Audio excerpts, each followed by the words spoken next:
દાહોદ જિલ્લાના જાલોદ નજીક આવેલા લીંબડી ખાતે નવા તાલુકા તરીકેની વહીવટી કામગીરી શરૂ કરવા માટે તૈયારીઓ પૂરજોશમાં ચાલી રહી છે। આ સંદર્ભે ધારાસભ્ય મહેશ ભુરિયા દ્વારા નવીન વહીવટી ભવનના નિર્માણ માટે સ્થળ નિરીક્ષણ કરવામાં આવ્યું હતું। આ નિરીક્ષણનો મુખ્ય ઉદ્દેશ્ય નવા તાલુકાને લગતી મામલતદાર કચેરી અને તાલુકા પંચાયતની કચેરીની તાત્કાલિક કામગીરી શરૂ કરવા માટે યોગ્ય સ્થળની પસંદગી કરવાનું હતું।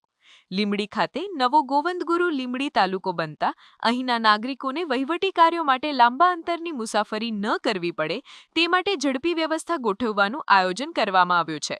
સ્થળ નિરીક્ષણ દરમિયાન લીંબડી કુમાર પ્રાથમિક શાળાના સંકુલમાં જ મામલતદાર અને તાલુકા પંચાયતની કચેરીઓ વહેલી તકે શરૂ કરવાનો નિર્ણય લેવામાં આવ્યો છે। આ નિર્ણયથી નવા તાલુકાના નાગરિકોને સરકારી સેવાઓ અને દસ્તાવેજી કામગીરી માટે તાત્કાલિક ધોરણે સરળતા મળી રહેશે। ધારાસભ્ય મહેશ ભુરિયાએ સ્થાનિક અધિકારીઓ સાથે મળીને આ સ્થળની વ્યાવહારિકતા અને આવશ્યક સુવિધાઓનું વિગતવાર નિરીક્ષણ કર્યું હતું। આ કામગીરી રાજ્ય સરકારના પ્રશાસનિક માળખાને વધુ સુદૃઢ બનાવવા અને છેવાડાના વિસ્તારો સુધી સરકારી સેવાઓનો વ્યાપ વધારવાના પ્રયાસનો એક ભાગ છે।